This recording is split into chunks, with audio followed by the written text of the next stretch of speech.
नमस्कार, बहुत बहुत स्वागत आप सबका। मैं आसिफ रशीद आपके साथ। कार्यक्रम आप देख रहे हैं रणनीति में आज चर्चा होगी मध्य पूर्व की, मिडिल ईस्ट के उस क्षेत्र की जहां पर सबसे ज्यादा तनाव अब तक हमने देखा है, जहां से युद्ध की शुरुआत, युद्ध को समाप्त होते तक और दोबारा यानी सेकंड फेज भी आप कह सकते हैं युद्ध का यहीं से शुरुआत होती है। जिसका मतलब यह है कि मध्य पूर्व के अंदर केवल ईरान या अमेरिका और इजराइल तक बात सीमित नहीं है। अब 1 दर्जन के आसपास देश डायरेक्टली या इनडायरेक्टली इस युद्ध से प्रभावित होना शुरू हो गए हैं। बात सऊदी अरब तक पहुंच गई है, बात कतर तक पहुंच गई है, बात ओमान तक पहुंच गई है। साथ साथ तस्वीरें भी आपको दिखाना शुरू करेंगे कि मध्य पूर्व के अंदर जो मौजूदा स्थिति है, क्या ये मध्य पूर्व को ही नहीं बल्कि पूरे दुनिया को, पूरे विश्व को महायुद्ध की तरफ लेकर जा रही है। ये जो 3 चेहरे आपको नजर आ रहे हैं, ये दरअसल वो किरदार हैं जो अलग अलग जगहों से इस युद्ध को छेड़ने के लिए एक तरह से कारण भी माने जाएंगे, या मेन और मुख्य किरदार जो इस युद्ध को आगे ले जाने का काम कर रहे हैं। तस्वीरें भी आप साथ साथ एक एक करके दिखाइएगा। सबसे बड़ी बात यह है कि जिस युद्ध को हमने जून 2025 में, जिस युद्ध को साल 2026 में आते आते 28 फरवरी के बाद एपिक फ्यूरी ऑपरेशन के साथ देखा, लगा कि शायद स्थिति ठीक हो जाएगी। जितना गंभीर परिणाम, जितनी गंभीर चर्चा, जितनी गंभीर व्यवस्था हम इसको समझ रहे थे, उतना नहीं हुआ। लेकिन आयतुल्लाह अली खमनी की शहादत के बाद दुनिया भर के अंदर ऐसा समझ लीजिएगा कि जैसे वर्ल्ड ऑर्डर बदल गया हो। ये तस्वीरें आज ये बताने के लिए काफी है कि वैश्विक स्तर पर केवल ईरान, अमेरिका या इजराइल की बात जरूरी नहीं है। ये वो मुख्य कारण हो सकते हैं या 2 देश हो सकते हैं जिनने इस युद्ध को छेड़ने का काम किया, लेकिन उसके बाद जो स्थिति आहिस्ता आहिस्ता बनी वो बताती है कि ऑल इज नॉट वेल, सब कुछ ठीक नहीं है। जो कुछ समय गुजरने के साथ साथ हमने देखा वो बताता है कि मध्य पूर्व ही नहीं, यूरोप के अंदर, यूरोपीय संघ के लिए, यहां तक कि यूरोशिया के लिए और साउथ एशिया के लिए भी कई तरह की मुश्किलें खड़ी हो सकती हैं। अब अरब देश एक नहीं, जैसे मैंने शुरुआत में कहा कि आपके सामने यूनाइटेड अरब एमिरेट्स है, कतर है, बहरीन है, दुबई का वो हिस्सा जिसको सबसे सुरक्षित स्थान एक तरह से माना जाता था, वो हिस्सा, और साथ साथ अब जॉर्डन, जहां पर युद्ध तो ऑलरेडी चल रहा था। परिस्थितियां इतनी खराब हुई कि समय गुजरने के साथ साथ सऊदी अरब, यमन के अंदर वो होतीज जो एक दूसरे को अब तक बहुत अच्छा दोस्त इन 3 वर्षों में मानते थे, वहां पर भी स्थिति ठीक नहीं है। और अब सबसे बड़ी बात यह है कि इस युद्ध को समाप्त होते हुए आप तो देख रहे हैं, लेकिन क्या ये युद्ध समाप्त होने से पहले आपको उस हरजाने की तरफ लेकर जा रहा है? आपको ये बताने की कोशिश कर रहा है कि जो युद्ध में पैसा खर्च किया गया अमेरिका की तरफ से, आर्थिक दबाव के बीच, वो अब इन्हीं लोगों से वसूला जाएगा। वो लोग, वो देश जो ईरान के खिलाफ साजिशें रच रहे थे, उनको पैसा देना पड़ सकता। अब ये आग और पूर्व प्रधानमंत्री, पूर्व रक्षा मंत्री, पूर्व राष्ट्रपति, इनका सुर्खियों में होना और फिर कहीं पर जश्न तो कहीं पर मातम की तस्वीरें, ये भी बताता है कि वर्ल्ड ऑर्डर बदलता हुआ दिखाई दिया है। कुछ चीजें जो आज के इस डिबेट में समझेंगे, क्योंकि 4 खास मेहमान थोड़ी देर में हमारे साथ ज्वाइन करेंगे, लेकिन उससे पहले ग्राफिक्स के माध्यम से भी कुछ चीजें आपको बतानी है। और यह समझना जरूरी है कि क्या मध्य पूर्व के अंदर एक ऐसे मोड़ पर सारे देश खड़े हो गए हैं जहां से वापसी आसान बिल्कुल भी नहीं है, और क्या पूरी दुनिया एक ऐसे क्षेत्रीय युद्ध या गृह युद्ध या मध्य पूर्व के अंदर जो कुछ महायुद्ध की हम बात कर रहे हैं, ये पूरी दुनिया को वैश्विक स्तर पर प्रभावित करेगा, ये समझने की कोशिश करेंगे। लेकिन कुछ ग्राफिक्स फटाफट से कि इन बीते 24 से 36 घंटों में क्या क्या हुआ। पहली बात ये कि मिडिल ईस्ट के अंदर जैसे हालात हैं, इससे लगता है कि तनाव कम होने के बजाय हर गुजरते समय के साथ बढ़ता चला जाएगा। पहली बात तो ये, जिसको हम सब में जब भी इस पर डिस्कशन हो, जब भी इस पर बात की जाएगी, तो याद, नेक्स्ट जल्दी से प्ले कीजिएगा, ये याद रखिएगा कि अगर चिंगारी एक जगह से भड़की थी, उसने 8 से 9 देश इस समय, आप खुलकर कहिए कि उन देशों को अपनी लपेट में लिया। दूसरी बड़ी बात कि दक्षिण और जो दक्षिण पूर्वी इलाके हैं ईरान के, लगातार 7 दिनों में 5वीं बार और तीसरे दिन धमाकों की आवाज निरंतर सुनाई दी है। इसमें कुनारक है, इसके अलावा चाबहार है, वो बंदरगाह जिसको बंदर अब्बास कहते हैं, इसके आसपास ब्लास्ट की, धमाकों की, विस्फोट की आवाजें सुनाई दी हैं। अभी भी आज के समय में जब हम बात कर रहे हैं, हमले हो रहे हैं।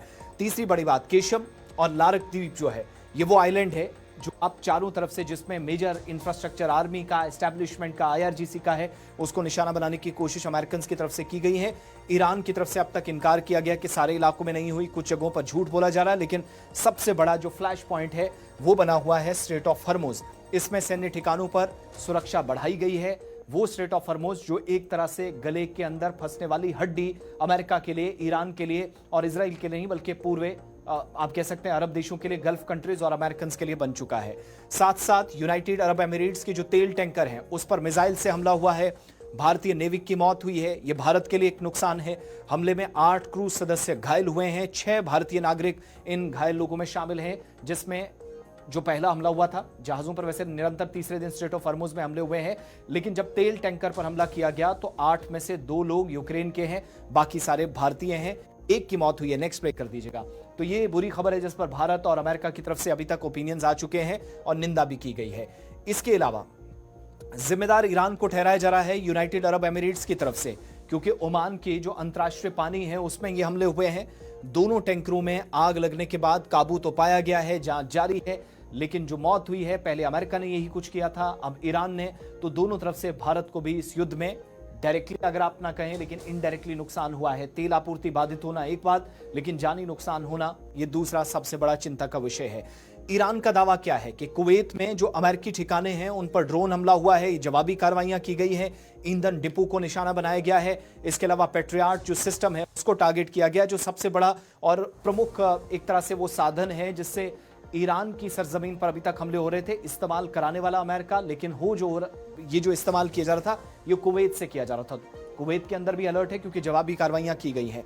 इसके अलावा अमेरिका और कुवैत दोनों की तरफ से इसकी पुष्टि होना बाकी है, लेकिन हूती मैदान में आ गए हैं, जो सबसे बड़ा आज कह लीजिएगा। जब हम डिबेट करेंगे, आज चर्चा में मेहमानों को शामिल करेंगे, तो मुख्य बिंदु आज की बहस का रहेगा हूतियों की तरफ से आभा एयरपोर्ट पर इंटरनेशनल हवाई अड्डा है, मिसाइल और ड्रोन से हमले किए गए हैं। 6 मिसाइल स्ट्राइक्स हुई हैं हूतीज की तरफ से। वो हूतीज जो अब तक खामोश थे, बिल्कुल चुप थे, उन्होंने भी हमले शुरू कर दिए हैं, सऊदी अरब को टारगेट करना शुरू कर दिया है। सऊदी अरब ने भी जवाबी हमले किए हैं, पहले इसकी आधिकारिक पुष्टि नहीं हुई, लेकिन तस्वीरें, फिर इंटरनेशनल मीडिया जो रिपोर्ट कर रहा है, एक तो वो कंफर्म हुआ, प्लस यमन के अंदर हजारों लोगों का जो हूती जब इस हमले को अंजाम दे रहे थे तो उसके बाद प्रदर्शन करने लोग निकले हूतीज के साथ, आर्म्ड फोर्सेस के साथ। इस हमले में मुश्किल घड़ी में वो खड़े हैं, ठीक वैसे ही जैसे हिजबुल्लाह के साथ, जैसे तेहरान की रिजीम के साथ लाखों लोग सड़कों पर निकल आए। एक तो वो स्थिति हमने देखी है। दूसरा, जो प्रदर्शनकारी हैं उनने सऊदी अरब की कार्रवाई के खिलाफ विरोध किया, नारेबाजी की, जो बताता है कि सऊदी अरब पर होने वाले हमलों की सपोर्ट थी एक बात। और अब सबसे बड़ी मुसीबत ये, हूतीज ने रेड सी वाले से, या लाल सागर जिसको आप कहते हैं, उस एरिया को अपने कब्जे में लेने का प्रयास कर दिया है। और अब स्ट्रेट ऑफ हॉर्मुज के बाद बाब मंडेब भी, जो जलडमरू मध्य है, इसको बंद करने की खबरें हैं। और अगर ये हुआ, जो युद्ध इस समय 8 से 9 देशों तक फैला है, ये बहुत तेजी के साथ आपको आगे जाते हुए दिखाई देगा। तो आज थोड़ी देर में जब हम चर्चा करेंगे, बाबल जो मंडेब है, बड़ा अहम और मुख्य पड़ाव है। 32 से 33% सप्लाई और बाकी जो जरूरी सामान है कार्गो शिप्स के जरिए यहां से गुजरता है उस पर, और इसका प्रभाव क्या होगा वो समझाने की कोशिश करेंगे। बंद होने की जो आधिकारिक पुष्टि है वो अभी होना बाकी है। वैश्विक बाजार पर इसलिए सबसे ज्यादा नजरें हैं। एकदम से अभी 3 या 4 दिन युद्ध को हुए हैं तो लड़ाई ऊपर नीचे जाना शुरू हुई, स्थिति खराब होना शुरू हो गई है। हरमुज और बाबल मंडेब पर वैश्विक सुरक्षा का फोकस इस समय है कि क्या ये स्थिति और आगे लेकर जाएगी। यूएई के ऊपर हमले होना, कुवैत के ऊपर हमले होना, कतर के ऊपर अटैक्स होना, और इन कार्रवाइयों में जब सऊदी अरब भी निशाना बना तो याद रखिएगा 2016 के बाद आहिस्ता आहिस्ता रिश्ते ठीक हो रहे थे मध्य पूर्व के अंदर ईरान और सऊदी अरब के, लेकिन वो भी खराब होते हुए दिखाई दे रहे हैं। एक तो ये, साथ साथ अगले पॉइंट पर जब आप जाएंगे तो आपको एक चीज समझ में आ जाएगी कि वैश्विक ये जो उथल पुथल है बाजारों में, तेल के अंदर जो कीमतें, तेल की जो कीमतें हैं वैश्विक बाजार के अंदर, उसकी अचानक से कीमतों में उछाल देखने को मिला है। तो इसलिए बाजारों में या जो कारोबारी अफराद हैं, वो तमाम लोग जो व्यवसाय करते हैं, कंपनीज है, इंस्टीट्यूशंस हैं, वो सतर्क नजर आ रहे हैं। इधर ट्रंप ने ईरान पर अमेरिकी हमलों की जानकारी कांग्रेस को भी दी है। थोड़ी देर में आपको बात सुनाएंगे कि वहां पर एक और बात हुई है कि इस हमले का असल में अब पैसा कौन भरेगा, सबसे बड़ी लड़ाई तो वो है। फिर अमेरिका का ये दावा है कि हमले केवल आत्मरक्षा में या सेल्फ डिफेंस में किए गए, इसलिए उसने सेल्फ रिलायंस, सेल्फ डिफेंस वाला शब्द इस्तेमाल करते हुए कहा कि ईरान ने अमेरिकी कार्रवाई की निंदा जरूर की है, मगर यह कार्रवाई सेल्फ डिफेंस में थी। इस पर डरने, डराने, धमकाने, किसी को नुकसान पहुंचाने या अपनी छवि मजबूत करने का कोई भी इस तरह का सवाल या प्रश्न ही नहीं था। ट्रंप फिर क्या कह रहे हैं कि खाड़ी देश सुरक्षा का खर्च उठाएं। ये वो इंपॉर्टेंट नुक्ता है, वो बिंदु है जिस पर आज चर्चा करेंगे। सब मेहमानों से एक एक ओपिनियन लेंगे। इसकी कहानी असल में इसके बैकग्राउंड को समझना जरूरी है, थोड़ी आपको बात भी सुनाएंगे। सऊदी अरब, यूएई, कतर और बहरीन का नाम है। अमेरिकी राष्ट्रपति कह रहे हैं मैं तो आपके लिए लड़ रहा था, मैंने आपके लिए सारी आर्मी एक तरह से मैदान में उतार दी थी, नुकसान पहुंचा है, तो अब खर्चा करने और कराने के लिए भी तैयार है। तो ये मुख्य रूप से वो बिंदु है। इससे पहले चर्चा की शुरुआत करें मध्य पूर्व के अंदर जो हालात हैं उस पर। सबसे पहले आपको ट्रंप के 2 बैक टू बैक बयान सुनाते हैं। एक वो बयान जिसमें ये सुरक्षा का मुद्दा जो सबसे ज्यादा सुर्खियों में कि मैंने आपकी सुरक्षा के लिए, आपकी रक्षा के लिए इतना पैसा खर्च किया है, तो सऊदी अरब, कतर भी, उसमें यूएई यानी अमीर देशों पर नजर है। तेल की हमें कोई कमी नहीं, ये भी राष्ट्रपति ट्रंप कह रहे हैं कि वेनेजुएला उसके लिए है, मगर पैसा तो आपको देना होगा। मैंने आपके लिए सारे रडार्स और सारा सिस्टम आपके लिए एक तरह से कुर्बान कर दिया। दूसरी बात कि जब जवाबी कार्रवाइयां दोबारा से करनी पड़ी हैं तो कानूनी प्रक्रिया के तहत अमेरिका के राष्ट्रपति को 2 महीने से अधिक युद्ध जारी रखने के लिए बगैर किसी पॉज के आप कंटिन्यू करना चाह रहे हैं, लेकिन अमेरिकी कांग्रेस की आपको सदन के अंदर इजाजत या अनुमति लेनी होती है। तो उनको भी बता दिया गया है, इन्फॉर्म किया गया कि 7 जुलाई का हमला क्यों किया गया। दोनों स्टेटमेंट्स बैक टू बैक और उसके बाद मेहमानों के पास चलेंगे, सबका पक्ष एक एक करके।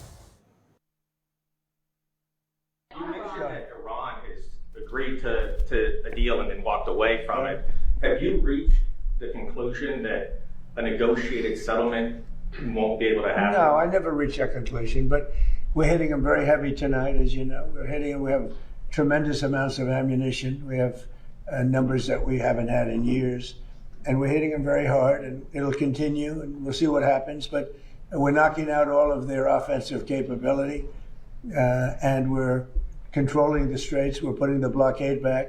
And it's a blockade not for anybody but Iran. In other words, anybody doing business with Iran can't go through. Everyone else will be able to go through. So it's a blockade. It's a very strong blockade.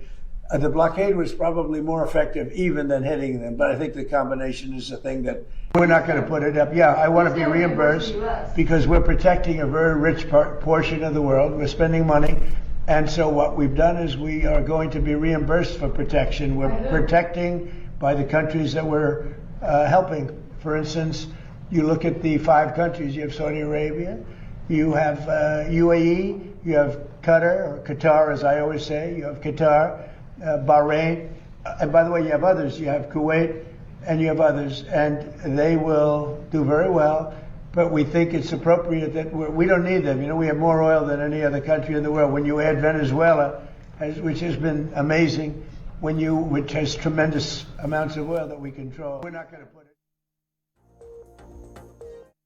America के राष्ट्रपति Donald Trump को आप सुन रहे थे। अब जरा चर्चा की शुरुआत करेंगे। आज हालात लगता है कि ऐसे बन गए हैं कि ईरान, अमेरिका, सऊदी अरब, यमन, संयुक्त अरब अमीरात और इसके अलावा जॉर्डन, बहरीन, कुवैत, कतर, यहां तक कि ब्रिटेन भी किसी न किसी रूप में इस बढ़ते तनाव से प्रभावित होते हुए दिखाई दे रहे हैं। कुछ देश जो सीधे तौर पर जो इस वक्त सेनाओं की गतिविधियां देखी जा रही हैं उसमें शामिल हैं, तो कुछ अपनी सीमाओं और जो सैन्य ठिकाने उनको सुरक्षित रखने में जुटे हुए हैं। किसी न किसी तरीके से प्रयास किए जा रहे हैं। कई घटनाओं और हमलों से जुड़े दावों की स्वतंत्र पुष्टि अभी भी बाकी है, लेकिन क्षेत्र में तनाव निरंतर बढ़ा है। और सऊदी अरब के अंदर थोड़ी देर पहले कुछ साथियों से हमारी बात हुई तो पता चला कि वहां पर भी मिसाइल्स का या रात को जो हमले किए गए हैं हूतीज की तरफ से उसका असर भी दिखना शुरू हुआ है। मध्य पूर्व के अंदर शुरू हुआ यह नया संकट केवल ईरान और अमेरिका तक सीमित रहेगा या फिर इससे आगे बढ़ेगा, इसी पर जरा चर्चा करेंगे।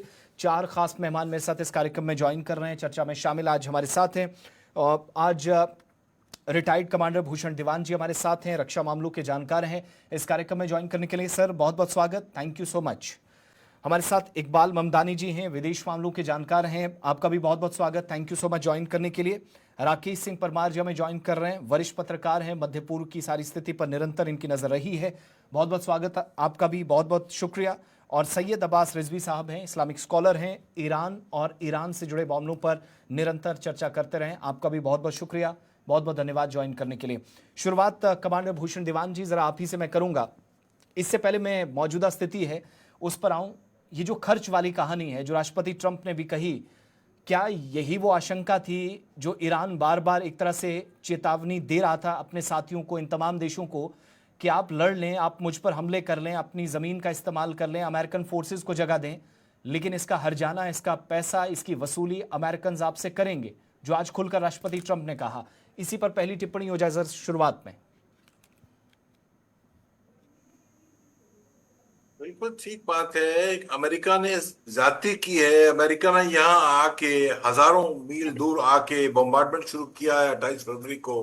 किसने बोला था? उसके पहले तो स्ट्रेट फ्री थी, ऑलमोस्ट फ्री था, अनक्लॉज लागू था, फ्रीडम लागू था, अनक्लॉज साइन किया भी नहीं अमेरिका ने, उसका तो हक बनता नहीं अनक्लॉज कोट करने का। ईरान ने भी साइन तो किया है, रेटिफाई नहीं किया है, पर आप समझो कितना खर्च है ईरान के लिए, ओमान के लिए भी।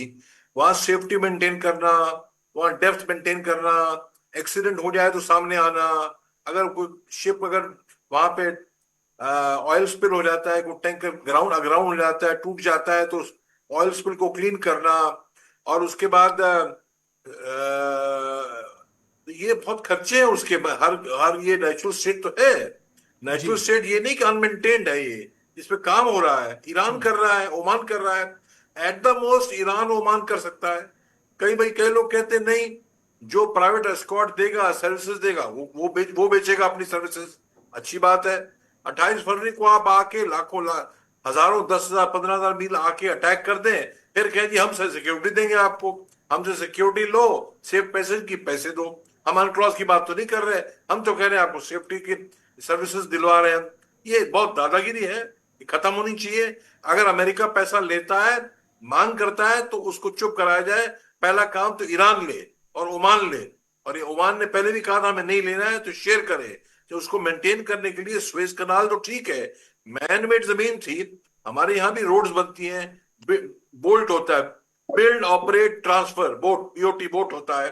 तो ये ऐसे तो ठीक है, ये नेचुरल सी तो है, इसको मेंटेन करना पड़ेगा। बहुत खतरे हैं इसके अंदर, डैमेज हो जाए, पेट्रोल चला जाए, और वो पेट्रोल स्पिल हो जाए, मैंने पहले से बोला, एनवायरमेंटल डैमेज है। तो इन सब बातों के लिए मैं तो साफ कह रहा हूं, अभी तो ये सच्चाई भी बताती है कि ये अकलमंद यूज करनी चाहिए। जेसीपीओ हुआ 2015-17 में हुआ, ओबामा ने किया न्यूक्लियर कंट्रोल करने के लिए ईरान का। काफी पैसे भी दिए ईरान को उस टाइम, तभी आईएई भी आई। अभी भी इस बात को $1 पर बैरल ही है। ईरान मांग रहा है, वीएलसीसी कितना है, 2 मिलियन बैरल्स, $2 बिलियन मांगता है। वन बैरल पर डॉलर हुआ, $1 पर बैरल हुआ, 2-3 मान लो। ये देना चाहिए उसको, तो क्या और लेना चाहिए, भूषण खास देवान कितना जी, ईरान को ये नुकसान हुआ है। अल्टीमेटली ऐसा नहीं हुआ कि बात वहीं पहुंच गई बिजनेस के पर्सपेक्टिव से? आप तो कह रहे थे कि ईरान कोई किराया, कोई टैक्स, कोई हर्जाना वसूलेगा नहीं जहाजों के निकलने की। आज कह रहे हैं, अभी थोड़ी देर पहले दूसरा स्टेटमेंट आया है कि आपको 20% या 30% जितना हम लगाएंगे वो देना ही देना पड़ेगा। तो इतना युद्ध लड़ने का फिर फायदा क्या, जब मतलब अपना ही लास्ट में देखना था इकोनॉमिक पर्सपेक्टिव से, या पैसा लेना था ट्रंप की तरफ से? वही तो, ट्रम्प का तो मतलब ही नहीं है। अगर पैसा लेना भी है, अपने कोच के पास लो। इतने हजारों मील दूर वहां के आप ही क्या हुकूमत, अभी क्यों ले रहे हो आप? दादागिरी कर रहे हो आप तो। ये तो खत्म होना चाहिए, और ये समझना चाहिए गल्फ स्टेट्स को भी। गल्फ स्टेट्स को अमेरिका ने क्या बचाया है? गल्फ स्टेट्स में अटैक हो रहा है, रोज लगातार अटैक हो रहा है। क्यों हो रहा है? क्योंकि अमेरिका से उन्होंने हाथ मिलाए हुए हैं, और अमेरिका उनको बचा नहीं पा रहा है। तो अमेरिका को त्यागे गल्फ से, ये गल्फ स्टेट्स, और ईरान लेगा, उसके पैसे तो शेयर हो जाए, सभी शेयर करें। तो नैरो वाटर है पर्शियन गल्फ, इसको मेंटेन करने का काम जॉइंट भी समझा जाए, को वर्कआउट किया जाए सिस्टम, जिसके खर्चा सब शेयर करें। सर्टनली अमेरिका को हक नहीं है ये पैसा लेने का। ठीक है। इकबाल ममदानी जी, एक कमेंट शुरुआत में आपसे इसी पर। सब चीज़ें अपनी जगह, हम ईरान और इजराइल, अमेरिका को तो डिस्कस कर रहे थे, लेकिन अरब देश भी डायरेक्टली अब युद्ध में आ गए, और हूतीज के आने से क्या ये सूरत हाल और ख़राब या बदतर तो नहीं हो गई है? शुक्रिया। देखिए, इसके अंदर सबसे पहली बात है कि ईरान ने पहले ही संकेत दिया था कि अगर यदि अमेरिका हमले जारी रखता है तो पूरे खाड़ी क्षेत्र को मौजूद अमेरिका सैन्य ठिकाने जो है उस पर वो वैध सैन्य प्रतिक्रिया जो है वो अपने दायरे में दे सकता है। देखिए, रिपोर्ट्स के अनुसार आप देखिए कि बहरीन हो गया, कुवैत हो गया, और अन्य जो खाड़ी देश है उसमें अमेरिकी सैन्य परिसरों को लेकर के सतर्कता बढ़ा दी गई है, और लगातार ये हमले भी बढ़ते जा रहे हैं। बहरीन अमेरिका नौसेना का जो सप्तफलीट मुख्यालय है, जिसको उसकी बात करें, या कुवैत में अमेरिका सेना के बड़े लॉजिस्टिक और ऑपरेशन बेसिस है, कतर के अंदर अल उदीद एयर बेसिस है।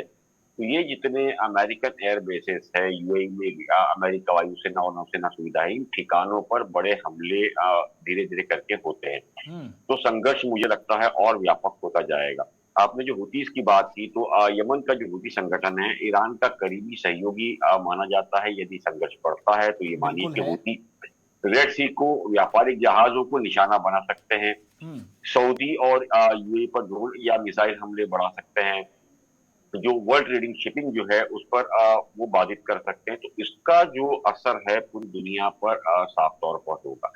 अच्छा, स्ट्रेट ऑफ हॉर्मुज में जहाजों की आवाजाही लंबे समय से आप देख रहे हैं कि बंद जैसा ही चल रहा है। अच्छा, बड़े जो ट्रेन टर्मिनल्स है उस पर हमले होते हैं। तो अंतरराष्ट्रीय तेल कीमतों में तेज उछाल आ सकता है। पहले ही जो समुद्र के रास्ते से जो यातायात है उसमें बड़ी गिरावट है, और तेल बाजार में तेल का जो उतार चढ़ाव है वो देखा जा रहा है। तो इसमें सबसे बड़ी जो चिंता है वो दुनिया के लिए तो है ही है, लेकिन भारत के सामने भी कई अलग अलग चिंताएं हैं, जिसके अंदर जो सबसे पहली चिंता है उसमें ऊर्जा सुरक्षा को लेकर के हम बात करें तो भारत अपनी तेल आवश्यकता का जो बड़ा हिस्सा खाड़ी क्षेत्रों से खास करके हम आयात करते हैं। अच्छा, लाखों भारतीय जो है वो खाड़ी देशों में काम करते हैं। और तीसरी बड़ी बात है कि यदि समुद्री मार्ग प्रभावित होता है तो ये मान के चलिए कि इंपोर्ट एक्सपोर्ट पर लागत जो है वो बढ़ सकती है। तो इन सारी ही चीजों को लेकर के लगातार हालात जो है वो मुझे खराब होते हुए नजर आ रहे हैं, जिस तरीके से ये बढ़ रहे हैं।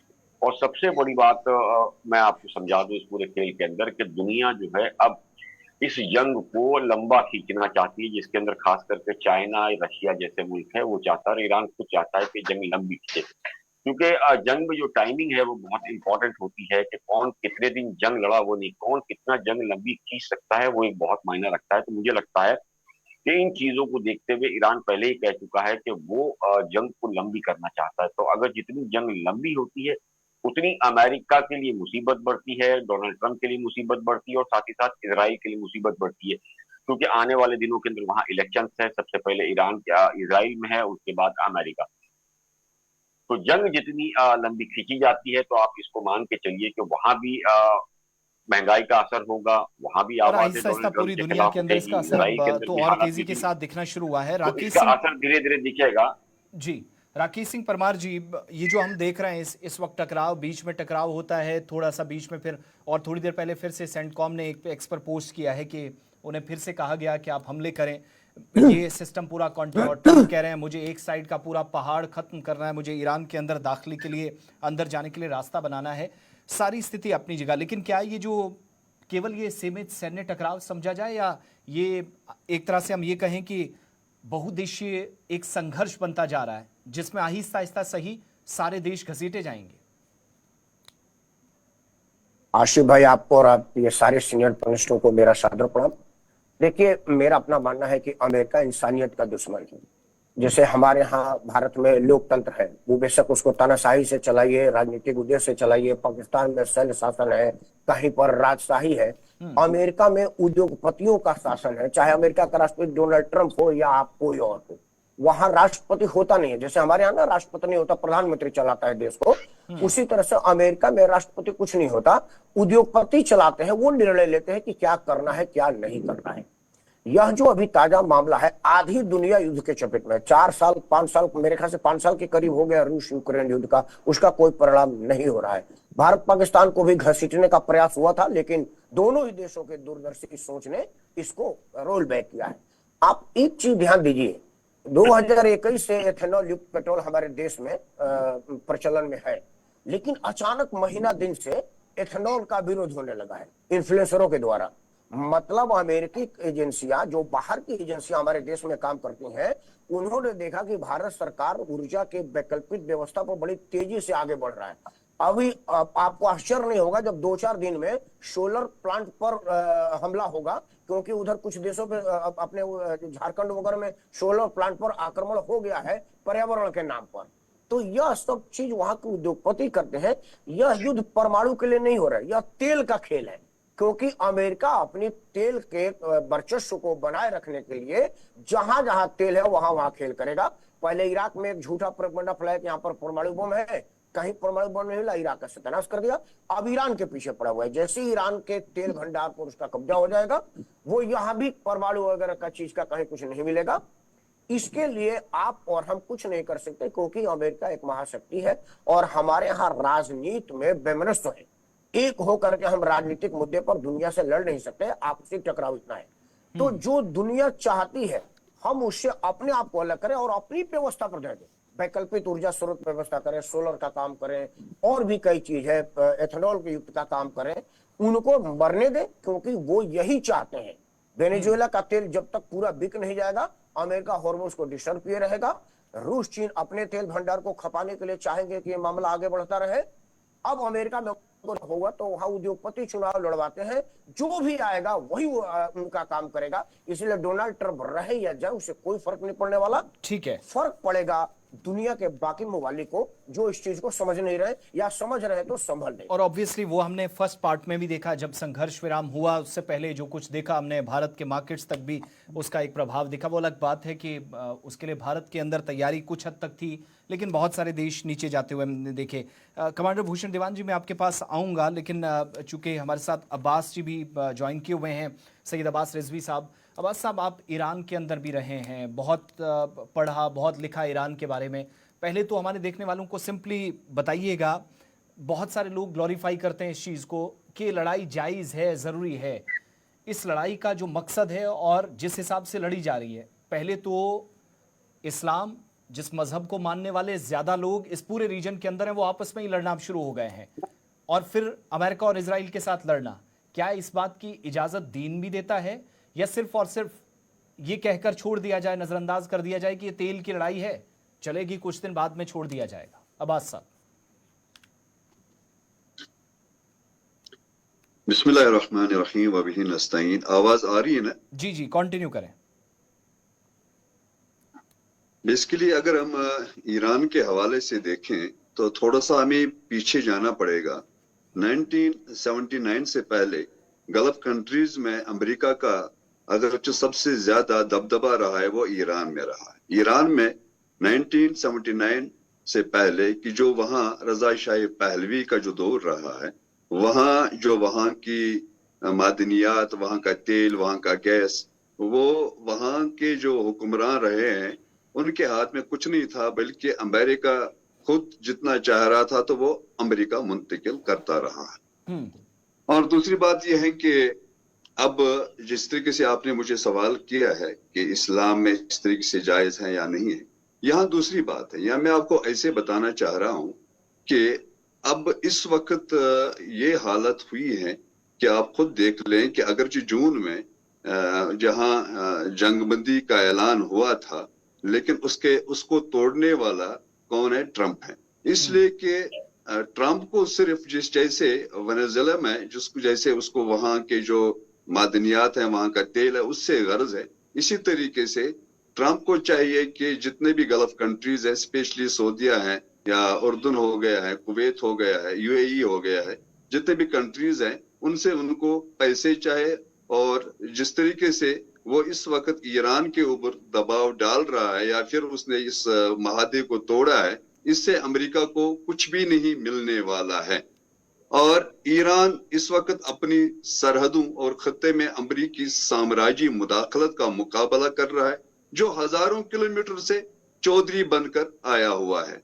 इसमें कसूर किनका है? इसमें कसूर ईरान का नहीं है, क्योंकि ईरान ने तो 1979 में ये समझा है कि अमेरिका सिर्फ हमारा जो कौमी खजाना है उसको लूट रहा है, बाकी अमेरिका को किसी मुल्क से कोई गर्ज नहीं है। काश अगर सऊदी अरब या जितने भी वहां के मुस्लिम कंट्रीज हैं, अगर वो ये समझते कि ईरान ने, जैसे मिसाल फारसी में मैं ऐसे बयान करूं, कतरा कतरा मी शवत दरिया, तो ईरान ने कतरा कतरा यानी ऐसा दरिया बनाया है कि जो तकरीबन फरवरी में ये जंग शुरू हुई है, और आज दुनिया में कोई भी ये नहीं कह सकता है कि अमेरिका इस जंग को जीत चुका है, बल्कि सारे ये कह रहे हैं कि ईरान अभी बरतरी ईरान की है। जैसा कि वहां के supreme leader Ayatollah Syed Ali खामनाई को जब शहीद किया गया और जिस दिन उनका तदफीन रहा है 3-4 दिन, चाहे वो तेहरान रहा, चाहे वो कुम रहा, चाहे वो मशहद रहा, चाहे वो करबला या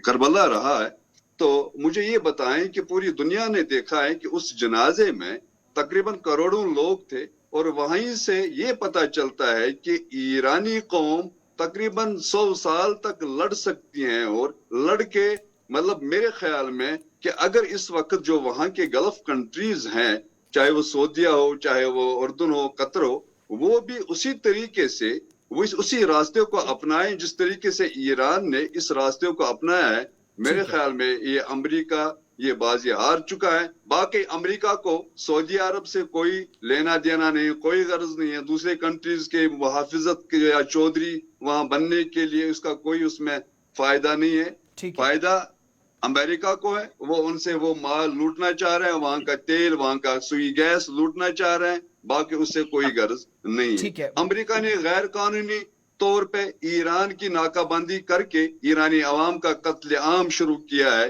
जिसका जवाब देना ईरान ठीक का है, ये दिफाई हक इसका है। मतलब है ये सिलसिला थोड़ा बहरीन, और आगे कुवैत, खींचे। उर्दन में ठीक है, मैं दोबारा आपके पास आऊंगा। Commander hello. भूषण दीवान जी, अब्बास साहब मैं दोबारा लौटूंगा आपके पास। भूषण दीवान जी, क्या आप जो चैनल्स थे बातचीत के, जो टेबल टॉक्स चल रही थी, एक खुले तौर पर कहें कि वो नाकाम हो गए हैं, नंबर 1। नंबर 2, मेजर चैलेंज है कि इस कन्फ्लिक्ट को समाप्त कैसे भी करके करवाना है कि 2, 3, 4 देशों की वजह से पूरी दुनिया वैश्विक स्तर पर ये जो तबाही हम देख रहे हैं इससे और आगे ना बढ़े। तो डिप्लोमेसी के लिए भी एक मैसिव चैलेंज है कि अगली राह क्या होगी और किस तरीके से इस युद्ध को समाप्ति की तरफ या कम करने की तरफ लेकर जा सकते हैं। बिल्कुल, ये सेकंड पॉइंट बहुत जरूरी है। इसमें हर कंट्री सफर कर रही है जी। एक मल्टीनेशनल टास्क फोर्स बने जो कहे भाई यूएनओ तो सोया हुआ है, अमेरिका उसको पैसे नहीं देता, यूएनओ सो जाता है, यूएनओ यूएसए के ऑर्डर पे चल रहा है, क्योंकि पूरी दुनिया त्रासदी में है। तो हम एक मल्टीनेशनल हॉर्मुज मेडिएशन फोर्स बनाते हैं, मल्टीनेशनल हॉर्मुज मेडिएशन फोर्स बनाते हैं। वहां तो यूएसए कर रहा था, इजराइल में एक बनाना चाह रहा था जिसमें पाकिस्तान भी हाथ खड़ा कर दिया, हम आएंगे पीस। इंडोनेशिया भी आ गया था, हम पीस देखेंगे। अरे वो तो दूर की बात है। आप हॉर्मुज में उसमें तो खाली इजराइल सफर कर रहा था, हमास सफर कर रहा था, इसमें तो अब दुनिया पूरी सफर कर रही है। तो ग्लोबल एक मेडिसिन फोर्स बननी चाहिए और वो आपस में वोट करके नंबर, और उसके अंदर 8 कंट्रीज 10 कंट्री जो बैठ के करें और वो इसका टेक चार्ज करें। तो पंच बने जाए। गांव में लड़ाई हो रही है, हमारी दुनिया गांव है, इस गांव में लड़ाई हो रही है। अब वो सो गए, पंच सो गए, वो जो अपने यूएनओ की जो है, तो हम बनाते हैं, हम खड़े होते सामने और हम उसको खड़ा करते हैं। अब यूएसए ना माने तो उसकी मर्जी, नेटो को तो गाली दे ही रहा है यूएसए, वो भी आएंगे बीच में, और बाकी देशों को भी और गाली दे रहा है, वो बीच में आएंगे। तो आएगा धीरे धीरे, वो शायद कहां तक आता है देखा जाएगा। यूएस रशिया भी बीच में आएगा। वो रशिया क्यों आ रहे हो भाई, तुम यूक्रेन पे अटैक कर रहे हो, वो बातें होंगी, देखी जाएंगी, क्योंकि सिस्टम फेल हो रहा है। हम सब तमाशा देख रहे हैं, ये दो पागल लड़ रहे हैं और हम फंसे हुए बीच में। पर अभी बातें भी करते हो 60 दिन का एमओयू लेके, 19 जून से आज 25 दिन हो गए और फिर लड़ाई शुरू कर देते हो। क्यों? तुमने तो खाली वहां पे पैसे इकट्ठे करने हैं ईरान पर, मतलब जो पास हो रही शिप्स और दुनिया जाए भाड़ में, ये मतलब हो रहा है ना, यही करना पड़ेगा। ये तो दूसरा पॉइंट था आपका पहला। और बाकी पर मैं ये भी समझता हूं, अभी भी समझता हूं, ये जो क्या हो रहा है, जो बढ़ रहा है ना इसके युद्ध का दायरा, युद्ध के दायरे बढ़ने से और प्लेयर्स बीच में आने से युद्ध को रोकने में बड़ी तकलीफ होने वाली है। कल को अगर मैं कहता हूं अगर दोनों यूएसए ईरान भी ऐसे 4-5 दिन और चलते, हूती ना आते बीच में, सऊदी यूएई सारे ना आते बीच में, तो फिर भी चांस था भाई ओमान में जो बात हो रही है, 25 दिन हुए तो 30-35 दिन तो और भी है ना अभी, और 35 दिन और है, उसमें शायद सुलझ भी जाते। भाई क्यों? अमेरिका के पास कितना भी अमेरिका दम लगा ले, ईरान को घुटने पे नहीं ला सकता, जीत नहीं सकता। ईरान भी कितना भी कोशिश कर ले, सह ले, मार सह ले, ईरान जो है युद्ध में वर्चस्व नहीं पा सकता है। तो दोनों को पता है भाई, तो ये तो क्या बोलते हैं, स्ट्रेटेजिक डेडलॉक है। और डेडलॉक में अंदर ना आप जीत रहे हैं ना मैं जीत रहा हूं, तो बैठो बात करो, जीत तो कोई नहीं पाएगा, इसमें साफ नजर आ रहा है। तो ये कर सकते थे, पर अब तो जब दायरा बढ़ता गया है, अब तो बैठ के बात भी करना मुश्किल होता जाएगा, बात बढ़ेगी। और इजराइल का अभी रोल, इजराइल का रोल सर आप अभी क्या देख रहे हैं, जो इस समझौते का सबसे बड़ा दुश्मन और खुलकर रहा, और बीच में अभी वैसे खामोशी नजर आ रही है, लेकिन आपको लगता है कि इन हमलों में वो भी इन्वॉल्व होगा कार्रवाई में? जनाब, ये खामोशी तो कब्रिस्तान की खामोशी है, पीछे से गड़बड़ सारी इजराइल ही कर रहा है। अच्छा, पीछे खाने से इजरायली पैसा देके बिजनेसमैन को अमेरिका में, इजरायली सारा काम कर रहा है। नहीं तो ट्रम्प की हिम्मत नहीं है, उसने इलेक्शन हारना है। इजराइल के पैसे से और प्रेशर से काम हो रहा है ये, और उसको वो ये तो साफ बात है। ठीक है, इकबाल ममदानी साहब, वे फॉरवर्ड अब क्या नजर आता है? फाइनल स्टेज तो अब कोई कुछ कहते हैं फाइनल स्टेज है, यही होगा जो होगा, कुछ को लगता है अभी भी रास्ते निकलेंगे। प्लस ओआईसी पर एक कमेंट, ऐसा लगता है कि जितने जनाजे उठे हैं उसमें ओआईसी का भी एक जनाजा उठा है। सबसे ज्यादा कंट्री, सबसे ज्यादा ताकतवर कहलाने वाले, पैसे के दम पर लड़ने वाले, कश्मीर का कोई मुद्दा हो तो एक कमेंट हम देखते हैं, तुर्की में कोई बात हो कमेंट हम देखते हैं, पीओजेके में कोई मुद्दा हो तो उस पर कमेंट करते हैं। इन दिनों तो पीओके में जहां कल बंद है उस पर भी कोई कमेंट नहीं आया। क्या रोल रह गया इनका? देखिए, एक चीज आप मान के चलिए कि अगर ये संघर्ष बढ़ता है या ऐसा कहे कि हम फैलता है, तो इसका असर खास करके दुनिया की तेल बाजार, गैस आपूर्ति पर होगा। समुद्री व्यापार महंगा और जोखिम भरा हो सकता है। दूसरा, जो इंटरनेशनल लेवल पे हम बात करें कि बाजारों की, तो उसमें अस्थिरता बढ़ती जाएगी, मानवीय संकट और जो विस्थापन है वो बढ़ता जाएगा। अभी अमेरिका नए हवाई हमले करता है, ये देखना है, या ईरान और अधिक मिसाइल या ड्रोन हमले करता है, ये भी एक बड़ा मसला है। अच्छा, दूसरा आप देखिए कि स्ट्रेट ऑफ हॉर्मुज से जहाजों की आवाजाही और घटती है या बढ़ती है, तेल की कीमतों पर क्या नया उछाल आता है, ये सब धीरे धीरे करके आप देखना होगा। अक्सर देखिए, अभी तक हम ये मान रहे हैं कि ये मिसाइल और बमबारी की बात होती है, लेकिन असली लड़ाई समुद्र के अंदर जो चल रही है वो अलग ही है।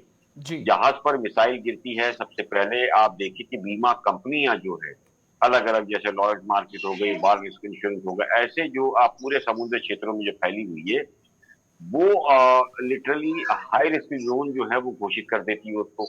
अच्छा, इसका असर क्या होता है कि एक जहाज जो है वो बाहर रिस्क इंश्योरेंस कुछ घंटों में कई गुना महंगा हो जाता है। अच्छा, एक जहाज उस पर गुजरने से बचते हैं, तेल जो है वो बंद नहीं होता, लेकिन उसकी धुलाई जो है वो महंगी हो जाती है।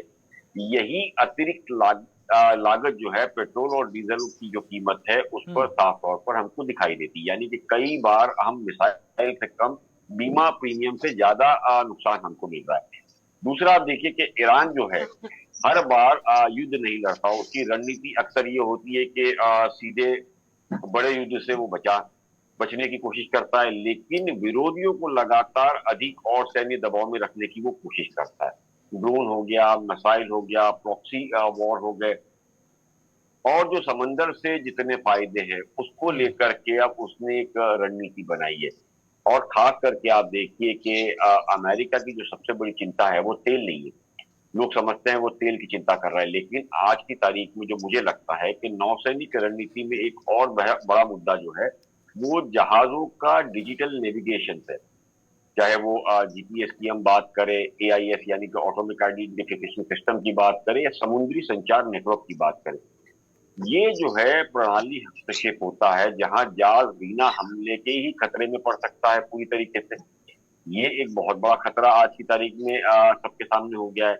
अच्छा, बहुत कम लोग जानते हैं कि समुद्र में केवल युद्धपोत नहीं लड़ते, हर बड़े जहाज पर नजर रखी जाती है। सैटेलाइट हो गया, एआई ट्रैकिंग हो गई, मैरीटाइम इंटेलिजेंस हो गया, इलेक्ट्रॉनिक सर्वेलेंस हो गया, यानी कि ये दुनिया की सबसे बड़े डिजिटल ओशन वॉर के अंदर से एक बन चुका है। ठीक है। तो अब आप देखिए कि जिस तरीके से आपने ओआईसी या जीसीसी की बात की, तो जीसीसी कंट्रीज भी जो है वो इन सारी चीजों को लेकर काफी चिंतित है। वो समझ नहीं पा रही कि आखिरकार इसका असर क्या होगा। हालांकि पूरा जो गल्फ है वो इस लड़ाई से बचना चाह रहा है। अमेरिका चाहता है कि किसी भी तरह इस जंग को आगे बढ़ाया जाए। उसकी वजह, जैसे भूषण कमांडर साहब ने कही, कि इजराइल एक बहुत बड़ा फैक्टर है जो लगातार ये चाहता है कि ये जंग जो है वो जारी रहे, ताकि उसका बेनिफिट उसके अंदर पूरी तरीके से उसको मिलता रहे।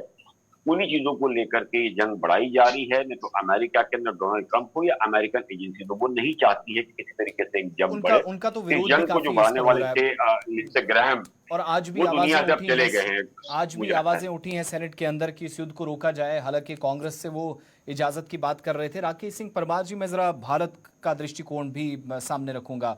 आर्थिक समीकरण बहुत महत्वपूर्ण है। 1 या 2 दिन ये जो समुद्री मार्ग है वो बंद रहे तो उसका हमने नतीजा देख लिया। हालांकि हम बाकी देशों के साथ व्यापार में इस वक्त लगे हुए हैं, काम चल रहा है, एक तो वो कूटनीति है, लेकिन ये जो भारत की रणनीति की जहां तक बात है, अर्थव्यवस्था भी सही तरीके से चलती रहे, बैलेंस बना रहे इन देशों के साथ जो आपस में लड़ रहे हैं, जिनके साथ ईरान के साथ भी, अमेरिका के साथ भी संबंध अच्छे हैं, सऊदी अरब के साथ भी अच्छे संबंध हैं, नुकसान से भी बचा जाए, उधर भी और इधर भी नुकसान ना होने दिया जाए। इस वक्त जो भारत की कूटनीति है उसकी भूमिका क्या ज्यादा बढ़ जाती है? भारत की कूटनीति की भूमिका सिर्फ लड़ाई में नहीं, सामान्य स्तर पर भी बढ़ी रहती है और वो कूटनीतिक प्रयास बैकडोर चैनल से चलती रहती है और चल रही है। भारत ने ये भांप लिया था मनमोहन सिंह के जमाने में ही कि तेल के खेल में हमको मात मिलेगी, क्योंकि हमारे यहाँ तेल है नहीं, हमको गल्फ कंट्री या दुनिया पर निर्भर रहना है। तो उन्होंने वैकल्पिक व्यवस्था अपनाया, वो था सोलर ऊर्जा, एथेनॉल का इस्तेमाल। इन सब चीजों से भारत को थोड़ी और मजबूती मिलती। मैंने जैसे अपने पहले कहा ना कि एथेनॉल का अचानक विरोध हो गया, आपने देखा हो ना, 1-1.5 महीना पहले तक एथेनॉल का विरोध नहीं था। जब खाड़ी का पहला युद्ध हुआ था ना, पहले चरण का, तब एथेनॉल को इतना विरोध नहीं हुआ था भारत के राजनीति के द्वारा, यूट्यूबरों के द्वारा, सामाजिक कार्यकर्ताओं के द्वारा। लेकिन जब दोबारा युद्ध शुरू हुआ तब एथेनॉल पर अचानक विरोध हुआ, क्योंकि जो दुनिया की शक्ति है, इतने बड़े 150 करोड़ वाले देश को ऐसे ही नहीं छोड़ देना चाहते हैं कि वो स्वावलंबी हो जाए और हम पर निर्भरता कम हो जाए। भारत का प्रयास है कि हमें अपने अंदर ही सब कुछ डेवलप करना है, चाहे वो सोलर के माध्यम से हो, एथेनॉल के माध्यम से हो, या और कोई माध्यम हो जिससे तेल के खेल में हम ना फंसे, और वो भारत कर रहा है। सबसे बड़ा काम हम भारतवासियों का है। 2 चीजें हमें आज अभी इस वक्त आपके चैनल के माध्यम से कह रहा हूं। एक तो आप किसी प्रोपेगेंडा का इस्तेमाल ना हो, कोई प्रोपेगेंडा फैला रहा है उसका हित अनित देखिए, उसका फायदा नुकसान देखिए। आप गाड़ी का विशेषज्ञ नहीं है। एक यूट्यूबर कह रहा है कि रबड़ का पार्ट खराब हो रहा है। मैं आपको एक बड़ी छोटी बात बता रहा हूं और ये बड़ा मुद्दा है। एक रबड़ के पार्ट एक यूट्यूबर ने बताया, पूरे भारत में कोहराम मच गया, हर आदमी विरोध करने लगा। आपकी गाड़ी 10 साल के बाद कबाड़ के रूप में काट दी जाती है, इतना विरोध क्यों किसी ने नहीं किया? इसलिए कि मोटर कंपनियों का पैसा एनजीओ के माध्यम से उन विरोध करने वालों पर जाता है। मतलब एक 50 रुपए का रबड़ गल रहा है, वीडियो दिखाने पर आप पैनिक हो जाते हैं। लेकिन आपका 50 लाख की गाड़ी एक झटके में काट दी जाएगी। अगर वो डीजल के है तो 10 साल में, पेट्रोल के है तो 15 साल में। आप उसका विरोध नहीं कर रहे। तो यह हम सब लोगों को समझना चाहिए कि विरोध करने वाले का उद्देश्य क्या है। हमें भारत के सरकार का साथ देना चाहिए, क्योंकि देखिए, सरकार राजनीतिक लाभ के लिए इंटरनल पॉलिटिक्स तो खेलेगी, लेकिन जब अंतरराष्ट्रीय मामला होगा तो उसका एकमात्र उद्देश्य होगा भारत प्रथम, भारतीय प्रथम। तो ऊर्जा सुरक्षा के लिए जो हमारे इस समय जो प्रयास है वो काफी है? नहीं, काफी तो नहीं है, लेकिन प्रयास हो रहा है और वो काफी करने के लिए है, क्योंकि 150 करोड़ के लोग हम हैं। कोई भी एक चीज हम 150 करोड़ लोगों के लिए पर्याप्त नहीं हो सकता, क्योंकि जनसंख्या बड़ा है और हमारा इंफ्रास्ट्रक्चर इतना नहीं है। कि देखिए, सूर्य की रोशनी हमारे पास बहुत ज्यादा है, लेकिन सोलर का इस्तेमाल करने वाली मैकेनिज्म हमारे पास नहीं है ना, कि हम 150 करोड़ लोगों को दे दें। एथेनॉल के लिए हमारे पास गन्ना, मक्का सब कुछ ज्यादा है, कृषि प्रधान देश है, लेकिन इतना इंफ्रास्ट्रक्चर नहीं है कि हम सबको लेके एथेनॉल कर दें। इसीलिए थोड़े छोटे छोटे स्तर पर प्रयास हो जो बड़ा हो सकता है। अगर आपके पास 100 रुपया नहीं है और 10 रुपया भी आया तो 90 की जरूरत पड़ेगी ना। तो वह सोचिए कि 10 रुपया आया मतलब 90 की जरूरत है, अब फिर 10 आया तो 80 की जरूरत। ठीक है सैयद अब्बास साहब, एक लास्ट कमेंट आपसे। ओआईसी के मौजूदा किरदार पर भी जरा एक बात कर दीजिएगा, लास्ट के 2 मिनट हमारे पास हैं। प्लस जिस तरह की इस वक्त हालात बने हैं, अगर ये सिचुएशन ठीक नहीं हुई, मुस्तकबिल क्या आप देख रहे हैं, क्या फ्यूचर देख रहे हैं, न सिर्फ ईरान का बल्कि अरब दुनिया का, जो इस वक्त 9, 10, 11, 12 के आसपास डायरेक्टली इनडायरेक्टली जितने मुल्क हैं वो इस जंग में चले गए? बेसिकली देखें, जून में जो जंग बंदी का माहदा हुआ था पाकिस्तान में, इस्लामाबाद में, वो सदर ट्रंप ने तोड़कर आलमी माइशत और तेल की मार्केट को बहरान में धकेल दिया है। इस वक्त जो आप ओआईसी की बात कर रहे हैं, ओआईसी में सबसे पहले देखना है कि ठीक है, ये एक ऑर्गेनाइजेशन है, इस्लामिक कंट्रीज की है। तो जब आपने खुद पहले कहा है कि जब पीओके में जो कुछ हो रहा है, जुल्म तशद्दुद हो रहा है, वहाँ के जो काफी जो बैकवर्ड एरियाज जो हैं, वहां तक दवाई बंद उन्होंने किए हैं, पानी बंद किया है, खुराक बंद किया हुआ है। जब उस बारे में उन्होंने एक लफ्ज नहीं बोला है, वो इस बारे में उनसे क्या तवक्कात हम रख सकते हैं? जब पाकिस्तान में, अब देख लें कि पाकिस्तान भी उसका एक मेंबर है। पाकिस्तान में जब भी जहां जो माइनॉरिटीज है उन पे जुल्म तशद्दुद होता रहा है, चाहे वो क्रिश्चियन चाहे वो और कोई रहा है, कत्लेआम हो, जब उस पे ओआईसी ने कोई बात नहीं की है, क्या आप ओआईसी से क्या उम्मीद रख सकते हैं कि वो अमेरिका के खिलाफ कोई उठ खड़े हो सकते हैं? ओआईसी में वही लोग हैं, वही ममालिक हैं कि जो बेसिकली अमेरिका के इशारों पे आज तक चलते रहे। और इसीलिए कि हम ये कहना चाह रहे हैं कि बहरीन, कुवैत, उर्दून में कायम अमेरिकी फौजी अड़े जो है ईरान के खिलाफ जो जाहरियत के लिए इस्तेमाल हो रहे हैं, ईरान ने सिर्फ उन फौजी तनसीबात पे हमले किए हैं, न कि उन ममालिक के लोगों पे या सिविलियन पे हमला किया है। ये तो एक तमाचा है ओआईसी पे। ओआईसी जब खुद मुख्तार नहीं है, वो इसमें तो उनका तो कोई रोल ही नहीं न है, न को आइंदा हो सकता है। अब आपका दूसरा सवाल ये है, क्या इसके आइंदे के लिए क्या मुज़िर असरात हो सकते हैं? हाँ, हतमी जाहिरी बात कि अमेरिका ये चाह रहा है कि भाई ये जंग है, ये काफी लंबी चलते रहे, और जो उनका असलहा दूसरा तीसरा, जैसे मैंने पहले भी ये कहा है कि वो ये चाह रहा है कि जो इस वक्त जो गल्फ कंट्रीज के पास जितने भी मालो दौलत है, उसके मुकाबले में वो उनसे ये कहें भाई मैंने इतना कुछ खर्च किया है, तो उसके मुकाबले मुझे तेल चाहिए, गैस चाहिए, पैसा चाहिए, रियाल चाहिए, दीनार चाहिए। तो जाहिरी तौर कि उसमें मैं ये चाह रहा हूँ कि हिंदुस्तान, हमारा मुल्क, हमारा नेशन बेहतरीन उन्होंने आज तक ये इसमें रोल प्ले किया है, चाहे वो पिछले 2025 में जो जंग हुआ है इजराइल, अमेरिका और ईरान के, या अभी जो इस साल में जो 2026 में शुरू हुआ है। तो इसमें मेरा यही मकसद है, मैं ये चाह रहा हूँ कि आपकी चैनल के माध्यम से कि जो हमारे जो यहाँ गवर्नमेंट है, गवर्नमेंट ऑफ इंडिया, वो इसमें बेहतरीन एक रोल अदा कर सकते हैं कि अगर वो नेगोशिएशन करें, कि मेरे ख्याल में वो काबिल तहसीन और ये बड़ी बात आप कह रहे हैं, हो इस्लामाबाद सकता है से कि ज्यादा ताकि रोल हम दिल्ली का हो पूरी सकता दुनिया है। पर कमांडर भूषण दीवान जी कुछ कहना चाह रहे थे, लास्ट में ऐड ऑन करना। जी सर। 5 सेकंड जी सर, 10 सेकंड जी। अगर ये बाबल मंडप अगर बंद हो गया तो दुनिया में सबसे ज्यादा दुख जो है वो चीन को होगा। वो चीन का सारा माल जो है ये मलाका स्टेट से, साउथ ऑफ इंडिया से, सुएज कनाल से जाता है, बंद होगा। जब वो Africa cap of good hope से जाएगा वो खर्चा बढ़ जाएगा। ये मौका है चीन के लिए। चीन ने कल रूस को बोला है आप भाई यूक्रेन के अगेंस्ट न्यूक्लियर वेपन मत यूज करना। क्यों बोला है? न्यूक्लियर यूज किया बात बढ़ जाएगी, हमारा ट्रेड टप पड़ जाएगा। चीन इकोनॉमी सकते में है। चीन को खड़ा होना चाहिए अमेरिका को बताने के लिए, ये मल्टी टास्क फोर्स बनाने के लिए, नहीं तो चीन को बहुत नुकसान होगा। इकोनॉमी डाउन है, ट्रेड यूरोप को बंद हो जाएगा, उनका आने का भी जाने का भी। ठीक है, थैंक यू सर, बहुत बहुत धन्यवाद कमांडर भूषण दीवान जी, बहुत बहुत शुक्रिया। इकबाल ममदानी साहब, राकेश सिंह परमार जी और सैयद अब्बास रिजवी जी, बहुत बहुत धन्यवाद, थैंक यू सो मच। बहरहाल ये तो अभी इन नए हमलों की जब शुरुआत हुई है तो उसके साथ आप कह सकते हैं कि सेकंड फेज या पार्ट 2 शुरू हुआ है। इससे आगे क्या होगा, इस तनाव को कम करने के लिए सबसे पहले कौन सामने आएगा, अपील करना, उसको अमली जामा पहनाना, बात करना, ये दूसरी बात है। इसलिए फ़र्क थोड़ा सा महसूस किया जा रहा है। जो पिछली बार नेगोशिएशंस पार्ट पर कोशिशें हुई हैं, इस बार शायद उसका कोई अच्छा नतीजा आया नहीं, देखने वाली बात होगी। समय छोटे से ब्रेक का, इस कार्यक्रम में बस इतना ही। चर्चा या खबरों का सिलसिला जारी रहेगा।